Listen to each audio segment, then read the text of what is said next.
Yeah, so this is that locust. I've got a few of these, and they bloom at different times than the other locusts do, and they got these really yellow flowers. I like this one's.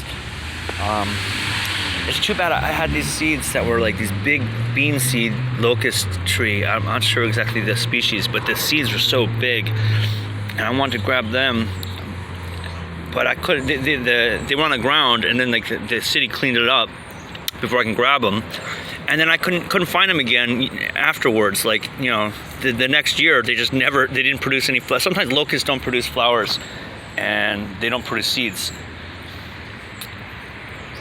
in a given year. They just won't flower. They won't seed. They won't fruit, which is weird. But yeah, so I haven't been able to locate them and get any of those seeds. It would have been cool because they had like about size like $50, or a little bit smaller, a little bit quarter, maybe a little bit bigger than a quarter.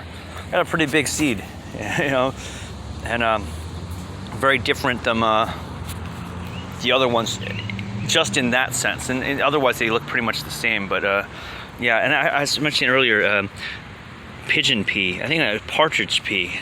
Which one is it? Pigeon pea or partridge? Partridge pea. Pigeon pea is I think the food, you know, market commercial, you know, bean.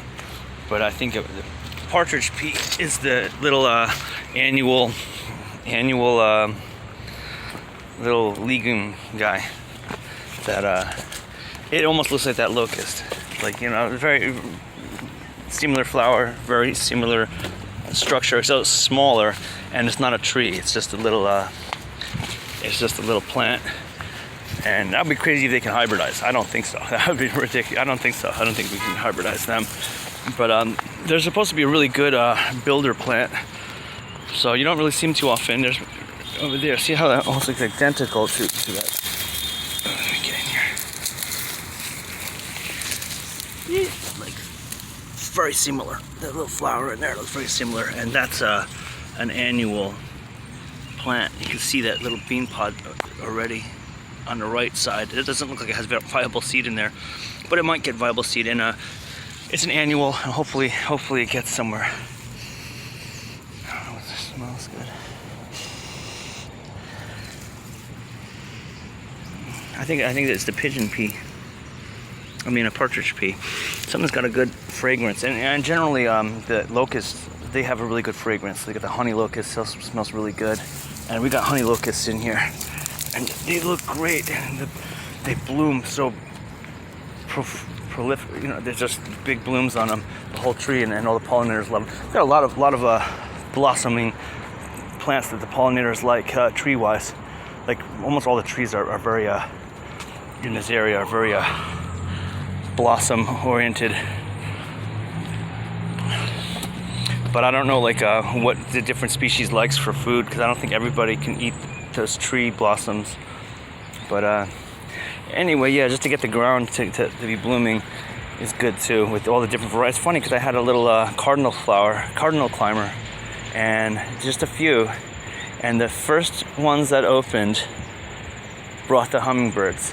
Just when the first day it opened, there was a hummingbird on it already. I was like, wow, how can this little hummingbird find this little flower? That's a tiny little flower. There's like two little tiny flowers, and a hummingbird's like hanging around. And that was cool. I'm just surprised there's no more. I got some cypress vines growing, but I had put a whole bunch of cardinal climbers in these pots that I think they got contaminated. They got sabotaged, and so there are no cardinal climbers in here.